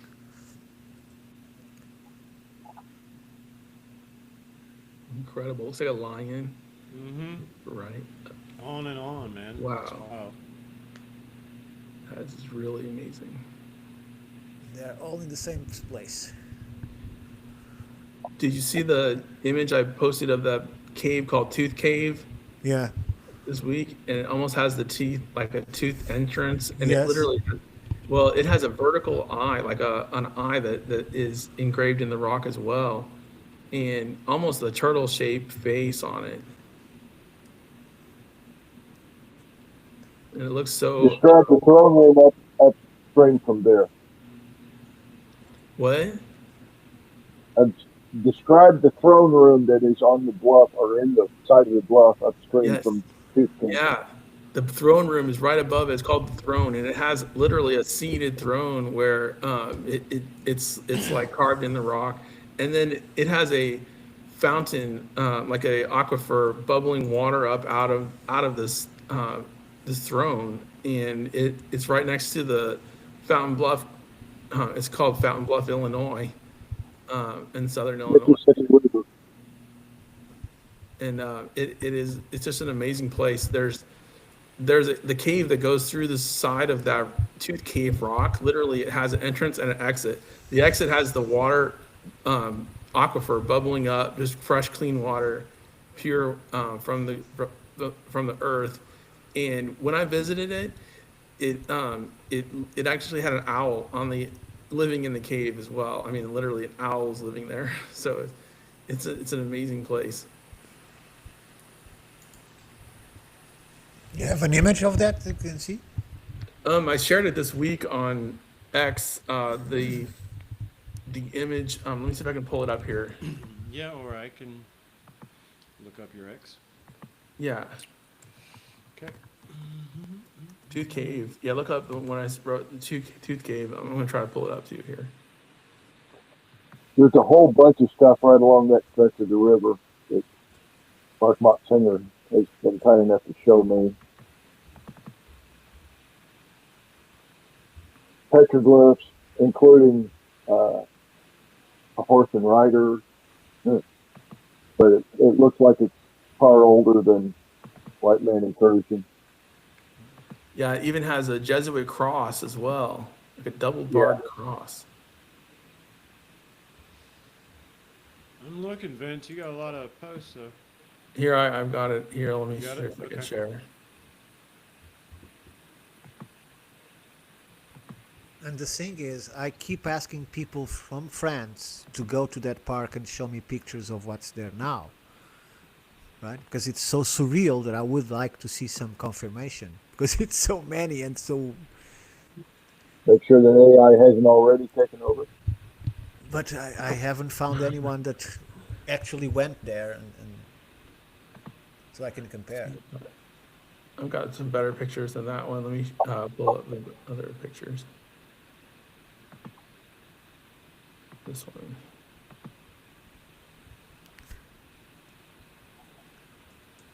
And this tooth cave in Fountain Bluff matches a spiral mound shell engraving, and it's very similar because it has the same number of teeth engraved on the shell that match the cave. So it's like the person that was at Spiral Mound depicted it on a shell from this cave.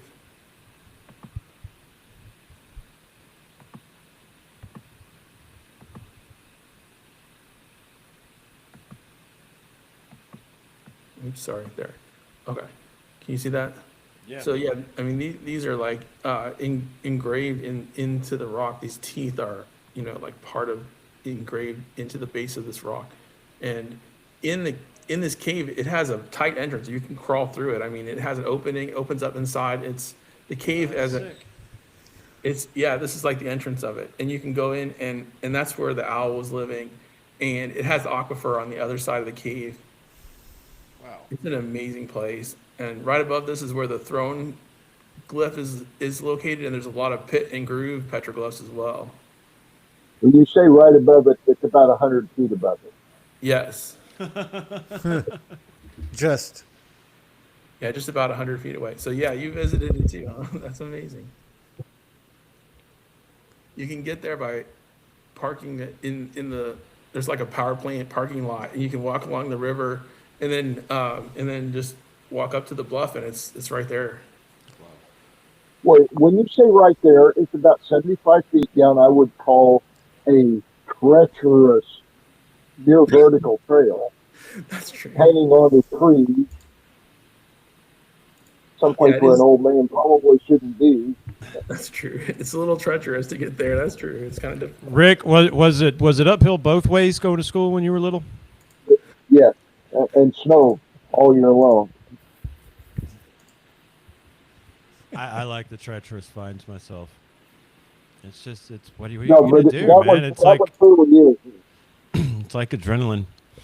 I think what's that Hunter Thompson quote, Ricardo? You usually know those where he's talking about the jackrabbit. And he said, you know, people will tell you this and that about the etymology of the jackrabbit, because, you know, the way they'll always jump across the cars before they come. He said, but listen, here's what it is. He said, just imagine being a jackrabbit. You live all your day, you know, you're eating, you're bucking, you're sleeping. And sooner or later, you're going to start to, like, want to jazz it up a little bit. And I can think of nothing probably more exhilarating than waiting by the side of the road for some giant headlights to come at you out of nowhere, bolting across right before they rammed over you. He says it's probably a hell of an adrenaline rush. Short-lived adrenaline rush. Right. So, Well, of course, then he went on to say the problem with using adrenaline as your drug is that after a while you start to burn out the circuitry. So, you know. That's what Hunter Thompson did. But, oh, wait, no, he had other drugs. Nevertheless. So, Tooth Cave and the throne room are in close proximity to each other, but you can't get to one directly from the other. You have to go someplace else first.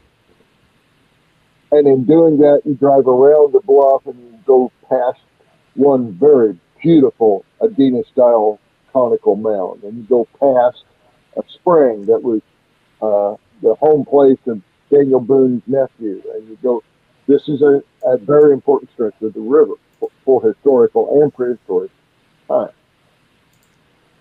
And that is pervasive on all the rivers here. Yes, absolutely. And, you know, I heard that back in the 1800s, there was a giant footprint on the side of a rock there that was like 9 feet long, and it was purposefully destroyed and removed from the side of that bluff as well. Just right along the railroad track today. yeah. so how about this one? The railroad crew is the one that chipped it off of it.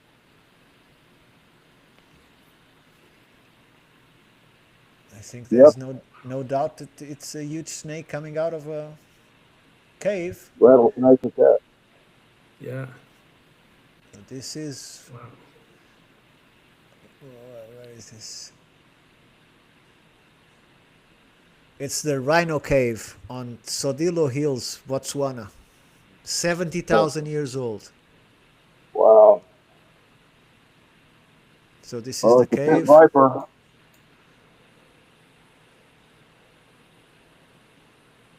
Sure it's not a turtle?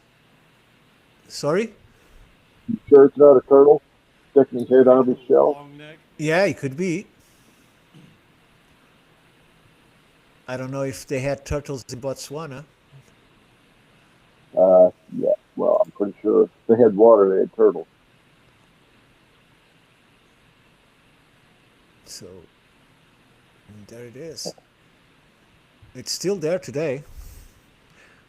And I even wondered if the stone that the serpent is made is the same stone of the stone around it, because the coloration is completely different. It could have been made somewhere else and then pushed into the cave. But that's my speculation. Very cool, though. Wow. Signs of, well, I mean, How do I it's signs of psychedelic use, I think, anytime you see serpents like that. It's just my opinion, but well, I mean, it's it's an entopic phenomenon when you especially with psilocybin, but with almost any when people see geometric patterns, if they pay attention long enough, they you start to realize those geometric patterns they're actually like a zoom in of a snake skin. It always comes back to snakes, even when you're seeing shapes, especially with psilocybin. That's just what I think, though. Well, yeah. This sounds like the voice of experience here. It is, it is. Oh, It definitely is. He's speaking for a friend. I see. Well, how I know, I mean, the literal story of how I knew when how I know when it's working is, so if I like this last time, this was several years ago now. Gosh, time fucking flies, guys. But I was sitting over a fire in my hammock, and the roots of the trees, right? It was like a depression. The roots of the trees, start to turn into snakes, and that's when I know, okay, great, it's go time now here for the meeting, with what higher forms of consciousness. Is that the day you came out on the news? No. Naked man running in the street saying, "Beware of the snakes! Beware of the snakes!" I do get naked. You do. It's another part of when you do a heroic dose of psilocybin, especially when you're out there by yourself, man. Clothes. How do I describe it? It's like imagine if you drugged a monkey, right, like a real one, and you put a suit on him, right, and then he woke up. He just all of a sudden that suit, he'd just be ripping it off. What is this? Clothes just start to feel very foreign, right? They start. I mean, right in a completely animal way. Like a better word, a more accurate word was they start to feel like they separate you. Is the closest way I could say it. And so you take your clothes off. Again, why I do it alone. Because after the ego dissolves, and then the visuals with the snakes start, and then you get that So these are activities you don't want to do in a canoe, correct? Yeah, no, I don't do these in group settings. They're not. It's not a party type atmosphere. It's really not, man, because look, if you're after it for this, after you go through and you have your moments, your vision, your encounter, whatever occurs, you're still going to end up going through another 3 to 4 hours of what some people call channeling, depending on where you are in your own life, of just answers flooding you, right? You're going to want to like have a whiteboard, or a tape recorder to start taking notes, but they're literally answers to questions you have within your own consciousness, whether you've resolved them or not. The CIA invented it. Yeah, well, I mean, so it gets pretty busy after that whole snake visual. It gets pretty serious, and you're going to get information, and you're given that information. Remote viewing. Yeah, true. Take off that man suit. I mean, it's just the way I know to say it. I've tried to describe it several times, and you have to always start with it's not sexual, because that's just where the human mind goes, But it is. It's like the best way I know to describe it, dude, is like you're a monkey that wakes up with a suit on, and you just won't have it. You will not have it, and so just off it goes. Give me a great idea for a bar name. Well, and also, we could bring it into religion here. We could talk Adam and Eve, right? And obviously there's a snake there, right?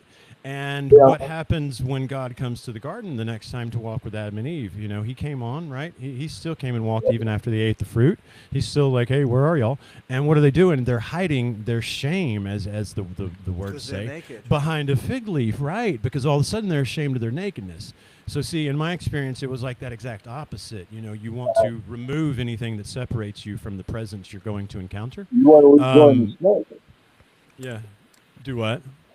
You wanted to rejoin the snake. No, see, I think, you know, Adam, Gotcha. now we're going to get into a discussion about Adam 2.0 versus Adam 1.0. You know, if we're going to talk about, listen, was Adam and Eve one man or one woman, or are you talking about a whole way a whole society went, right? I think Adam and Eve is a wonderful way to look at what we call lost civilization. And when we start talking about this destruction that came and we start talking about flood myths, you know, I think you can see a lot in Adam and Eve if you read it that way. The Bible leaves no doubt, because if you remember, when help me with the name, is it Seth that killed Cain?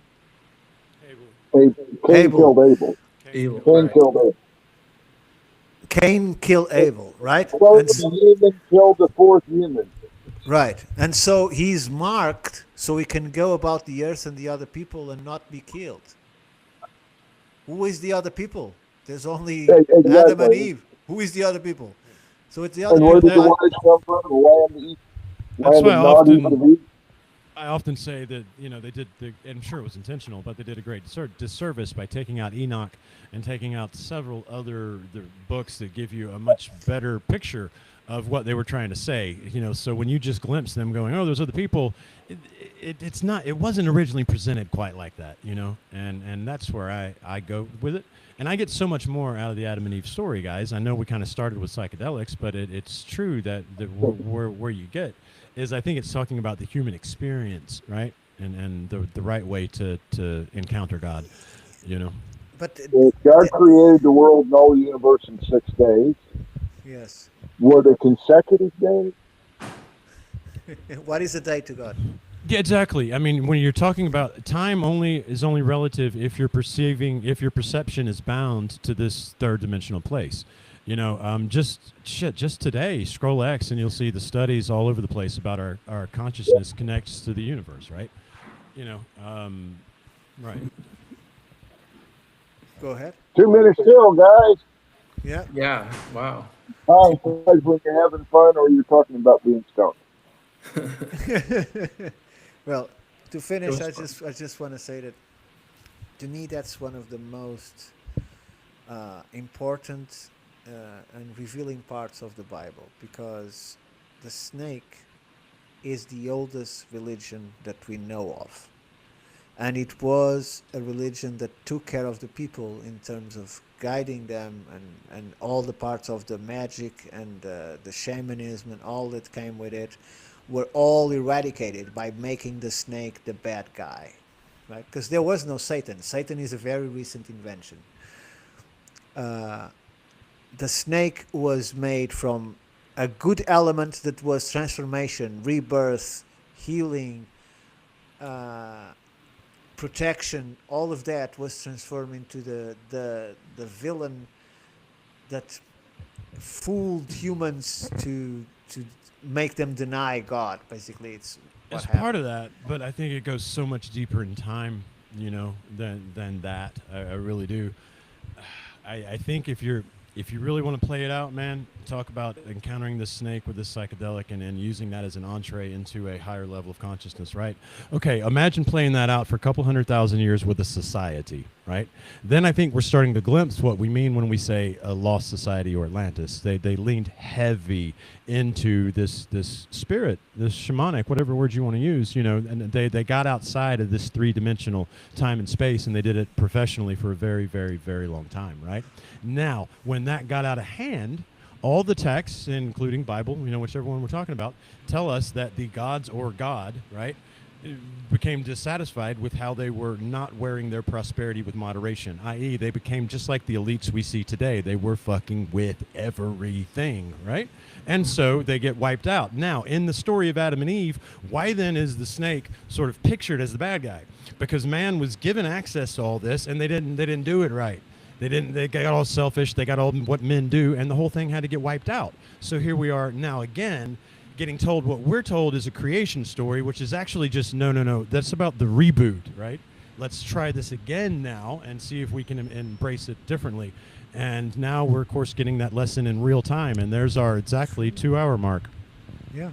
And I finish with this quote from Terence McKenna. That is, science is based on the fact that is, give us a miracle and we'll explain the rest. One miracle, that's all we need. Just one. And it's the one at the start too. We got to start it with the miracle. Sorry. Yeah, you have to start it with a miracle. We can't see it any other way. But we'll explain from that point on. We can explain it. Okay. Yeah. Well, thank you for staying with us. Go ahead. Thank you, everybody. I was And just gonna say, yeah, go ahead, Vince. Sorry. Just really quick, the main thing about the snake is it sheds its skin and goes on living, so it's proof of eternal life and rebirth. So Yeah. there you go. But yeah, it was fun. That's what we're doing. No matter what anybody tells you, Vincent. Love you guys. Appreciate it. Great conversation as always. Don't forget, Universe Unveiled, The Shaman, the Philosopher, The Roundtable, and Lost America on Patreon. So just write Patreon Lost America and you'll find the page.